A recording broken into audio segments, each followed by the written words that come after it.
Bonjour, je suis content de vous retrouver. Aujourd'hui, on parle de douleur au bas du dos. C'est un problème de santé qui concerne une proportion très élevée de la population. Souvenez-vous que les conseils que je vous donne aujourd'hui doivent être adaptés à votre condition. Ils ne remplacent pas ceux d'un professionnel de la santé et encore moins une évaluation. Vous allez trouver beaucoup de conseils que je vous donne aujourd'hui dans mon livre 99 façons de soulager les douleurs au dos et au cou. Vous pouvez le trouver facilement en librairie et je vous mets le lien dans la description de la vidéo pour que vous puissiez le trouver aussi facilement de l'autre côté de l'Atlantique. Les douleurs à la position debout prolongée lorsqu'on a mal lorsqu'on a mal quand on est debout longtemps, les douleurs à la position debout prolongée, y a-t-il des solutions pour ça? Et là, je vais répondre à la question, et c'est une vraie question d'une internaute qui m'a été posée. Alors, je vous la lis. Lorsque je marche longtemps ou que je reste debout sans bouger, par exemple, lorsque j'assiste à des événements sportifs, j'ai des douleurs au lombaire. Pourquoi? Comment les éviter? Alors évidemment, c'est difficile c'est impossible en fait de répondre directement à cet internaute-là parce que je ne l'ai pas évalué. Mais pourquoi on a des douleurs à la position debout? Et on pourrait faire une sous-question lorsque je marche longtemps, lorsque je cours aussi, là, avec la course, on a les impacts, mais on peut avoir cette réflexion-là liée à la position debout, et c'est ce que je vous présente dans les prochaines minutes. Vous allez voir, c'est intéressant de réfléchir à ça, et là encore, il n'y a pas de réponse magique et un petit conseil ou deux, puis ça va régler le problème. Ça ne fonctionne pas comme ça, c'est plus complexe que ça, mais en même temps, lorsqu'on a bien compris cette complexité, on arrive à se soulager et à comprendre le problème et à éviter peut-être aussi certaines choses qui causent la douleur. Parfois, on a un problème, on le nourrit sans le savoir en faisant certaines choses. Vous allez pouvoir dépister peut-être certains problèmes que vous pourriez peut-être régler dès aujourd'hui d'ailleurs. Alors, les effets sur le bas du dos on parle de la position debout, il y a la gravité et il y a la position debout elle-même. Alors, si on détaille ça un petit peu, on a la gravité, bon, le fait d'avoir le poids, on habite sur la Terre, donc la gravité a une certaine force. Il y a ça qui est particulier à la position debout qu'on n'a pas, par exemple, lorsqu'on est en position couchée. Et l'autre élément, c'est l'alignement articulaire lorsqu'on est debout. Là, en ce moment, vous êtes peut-être en position assise. D'ailleurs, ça ne serait peut-être pas une mauvaise idée de vous lever. Et faites-le. Et si vous vous levez, vous allez remarquer, par exemple, que vos hanches ne sont plus en flexion. Alors, les muscles qui sont dans votre hanche, s'ils sont raides, par exemple, lorsque vous allez vous lever debout, et vous ne vous en rendrez peut-être pas compte, mais votre dos, votre bas du dos va creuser parce que les muscles des hanches sont raides, par exemple. Et il y a vraiment une conséquence dans certains cas, dommageable à la position debout lorsqu'on a, par exemple, des raideurs musculaires, mais on va détailler ça dans les prochaines secondes. Mais l'alignement articulaire lorsqu'on est debout peut être problématique et parfois, ces personnes-là, lorsqu'elles seront couchées, c'est le même alignement articulaire, sauf qu'on n'a pas l'effet de la gravité, mais parfois, on va pouvoir mettre des problèmes en évidence, oui, et lorsqu'on les met en évidence, parfois, ça nous donne des pistes aussi de solutions. Alors, il y a 5 structures ou groupes de structures là, qui sont concernées par la gravité et les particularités biomécaniques de la position debout, comme je vous le présentais. Première structure, le disque, ou plutôt devrais-je dire, les disques intervertébraux. Alors, vous le voyez comme ça en très, très gros. Et si on regarde dans une autre vue, donc toujours les disques intervertébraux, on a du gel à l'intérieur du disque. Et si je vous le montre ici de profil en rouge, je ne sais pas si vous allez pouvoir le voir, si je fais une petite pression comme ça, non, ça ne marchera pas mon affaire, c'est plutôt ici. Alors, si je fais une pression comme ça et là, évidemment, c'est très gros. Vous voyez, il y a comme une hernie qui est provoquée et qui va comprimer une racine nerveuse, par exemple. Et lorsqu'on regarde dans cette vue-là, on voit que le bleu foncé, on voit le bleu foncé, alors c'est du gel, c'est ce qui est rouge sur mon disque, et ça peut sortir du disque parfois et causer une hernie discale et faire de la douleur, causer de la douleur. Alors, si on est debout, ben, c'est possible qu'avec la gravité, on a plus de poids et qu'on ressente plus de douleur en lien avec une blessure au disque, par exemple, et le fait d'avoir une configuration différente, un alignement articulaire différent, peut-être que cette raideur dans les muscles des hanches, ce que je vous décrivais tantôt, ben, peut-être qu'en vous levant, ça accroît la tension au bassin, ça accroît la tension dans le bas du dos, et peut-être que ça blesse ou ça réveille, ça éveille une fragilité, une sensibilité qui est au niveau du disque intervertébral. Il y a aussi, il y a d'autres éléments. C'est bizarre parce que, attendez 2 petites secondes. Oui, oui, c'est ça, OK. Je pensais que j'étais mêlé, je veux juste voir quelque chose. OK. Donc, je continue et on est sur la bonne voie, tout va bien. Donc, quand on a un problème au niveau discal, par exemple une hernie discale, et c'est une question qui m'est souvent posée, il y a des exercices d'extension, il y a l'approche McKenzie. Je vous conseille d'en parler à un professionnel de la réadaptation, un physiothérapeute ici au Québec ou un kinésithérapeute de l'autre côté de l'Atlantique. Mais je vous donne quelques exemples d'exercices que vous pourriez faire. Alors, vous voyez debout, le mouvement d'extension à gauche. C'est un extrait d'une de mes vidéos, vous allez la trouver sur le web. Vous voyez, j'avais les mains derrière le dos. Là, je suis en train de parler sur la vidéo, mais donc j'avais les mains derrière le dos. Je vais le refaire encore, vous allez voir.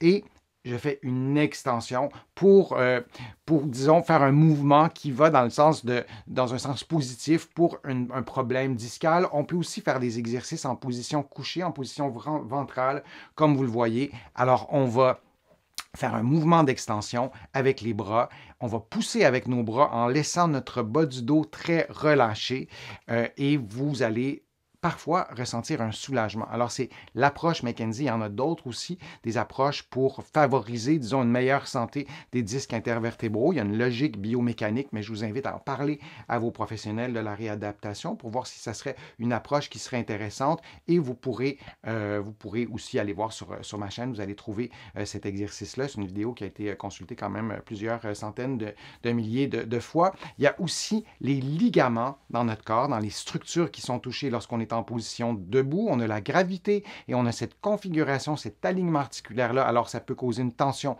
sur un ligament. On a aussi dans notre corps, en fait, de la façon qu'il est construit, notre dos, c'est une empilade de vertèbres. Donc, ce n'est pas stable par définition. Alors, il y a des exercices qu'on peut faire pour pouvoir stabiliser tout ça, des exercices de gainage. Je vous en propose plusieurs sur ma chaîne, mais j'attire votre attention sur l'exercice de gauche, qui est un exercice de gainage qui se fait en position debout. On n'est pas habitué d'en voir. Alors, je suis adossé au mur. Vous le voyez, ma tête est au mur, mes fesses sont au mur, mes pieds ne touchent pas tout à fait au mur. Vous ne les voyez pas sur cet extrait de vidéo-là. Et j'ai pris une boîte de conserve, mais je pourrais prendre aucun poids ou je pourrais prendre un poids plus lourd. Ça dépend de votre capacité physique. Et si je vous décris l'exercice, avant même de lever la boîte de conserve, vous contractez les muscles profonds des abdominaux. Si on le fait ensemble en ce moment, placez votre main sur votre ventre et rentrez un petit peu votre nombril sans bloquer votre respiration, comme si vous vouliez tirer tirer votre nombril vers, vers vos fesses, vers le centre de votre corps, mais un peu vers le bas. Et donc, vous faites cette contraction et vous levez le bras tendu en tenant peut-être une petite ou une grande boîte de conserve ou un autre poids. Et vous devez maintenir immobile le bas du dos, la tête, le tronc. Tout doit rester immobile. Si c'est trop difficile, vous pliez les genoux un peu. Il n'y a aucun exercice qui doit augmenter ni reproduire la douleur. Je vous le dis souvent sur ma chaîne YouTube, ça c'est important.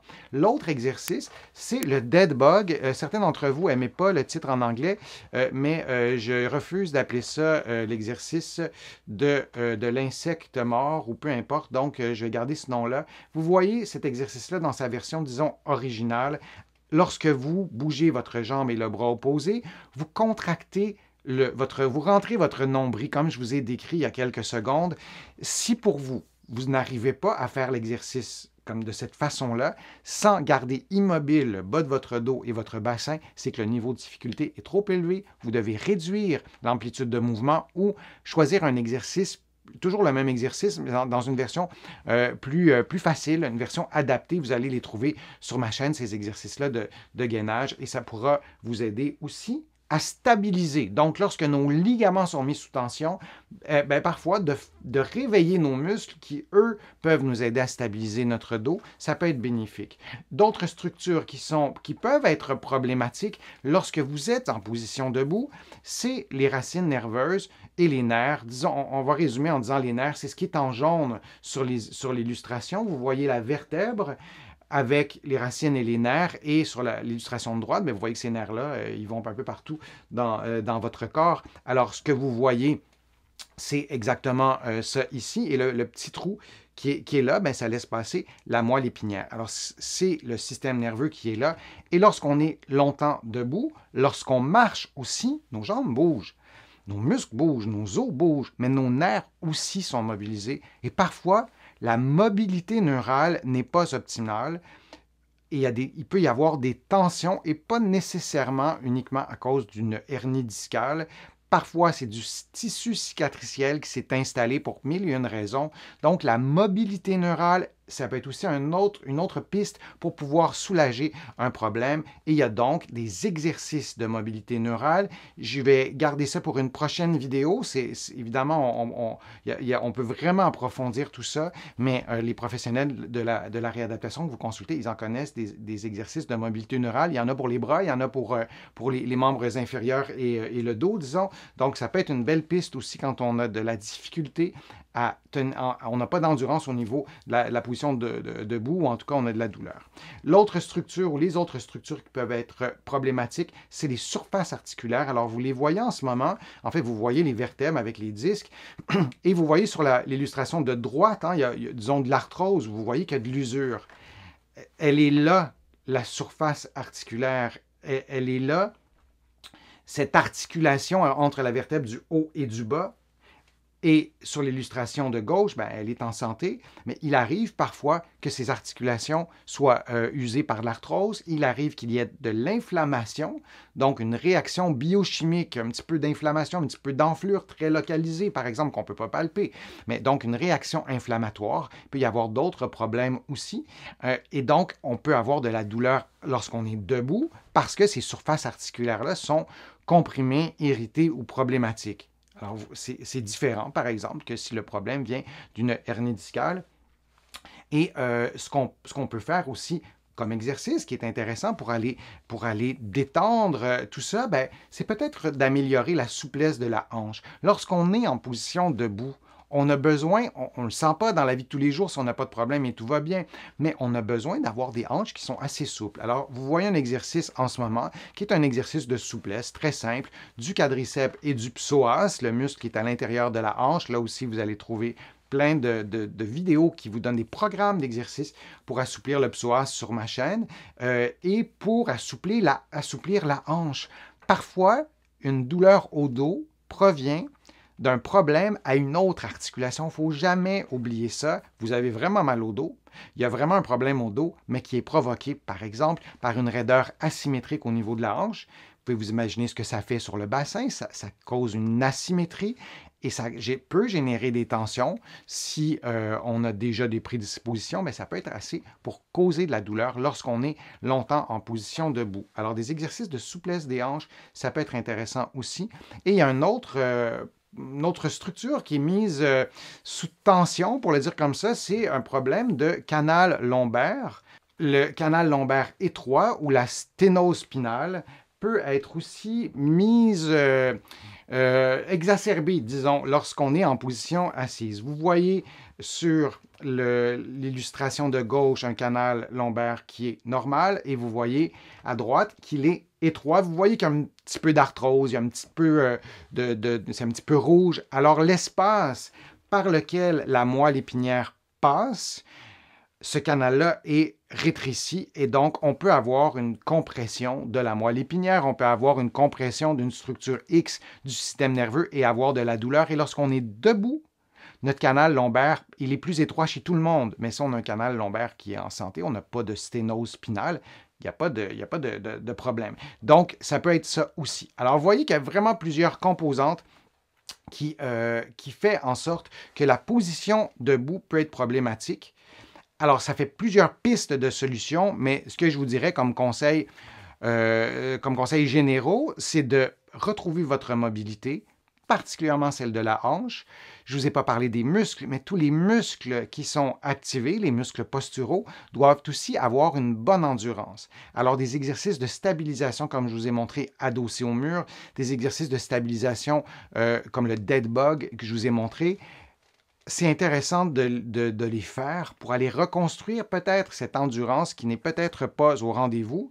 Si on a, par exemple, de l'inflammation sur les facettes articulaires, si on a un problème de ce côté-là, c'est probablement pas juste des exercices de stabilisation qui vont nous aider, bien que ça pourrait peut-être nous aider, mais c'est de consulter pour peut-être avoir de la thérapie manuelle, par exemple, pour aller régler ou nous aider à régler ce problème-là et parfois aussi de prendre un peu de repos, c'est-à-dire de peut-être faire un peu moins de pratiques sportives qui exacerbent la douleur, de donner à notre corps un temps de repos, pas de repos au lit, mais de diminuer, par exemple, certaines activités qui pourraient être la cause de la douleur.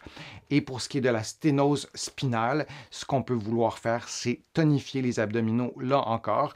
Ça a été bien démontré comme étant efficace, et là aussi, vous allez trouver sur ma chaîne des exercices pour la sténose spinale, mais il n'y a pas de recette magique, et moi, ça me choque un peu lorsqu'on retrouve sur le web des solutions magiques pour régler le problème d'une douleur à la position debout. Ça peut être vraiment différentes pistes, et il n'y a pas une solution qui fonctionne pour chacune des pistes, mais je vous en ai donné quelques-unes dans les dernières... je vous en ai donné quelques-unes aujourd'hui, oui. Alors, je vous remercie d'avoir été là, d'avoir été présent et présente, et je vous remercie aussi de vos nombreuses questions. Vous le savez, je lis toutes vos questions, je les garde en banque pour de prochaines vidéos. J'essaie d'y répondre en temps réel lorsque je peux le faire. Vous allez trouver beaucoup d'informations sur mon site web, le www.denisfortier.ca. Vous allez trouver aussi beaucoup d'informations dans mes livres que vous pouvez trouver un peu partout en librairie au Canada. Et aussi de l'autre côté de l'Atlantique, je vais vous mettre le lien dans la description de la vidéo pour que vous puissiez trouver mes livres facilement. Je vous remercie aussi pour vos contributions sur ma chaîne. Vous pouvez le faire maintenant sur YouTube en cliquant sur le petit cœur et en faisant votre contribution. Vous pouvez le faire sur ma chaîne et considérez vraiment ces remerciements comme personnels. Ils me permettent, vos contributions, ou elles me permettent plutôt, à continuer mes activités sur le web et à vous présenter tous ces contenus. Alors, j'espère vous revoir pour une prochaine vidéo, pour un prochain direct, et à bientôt.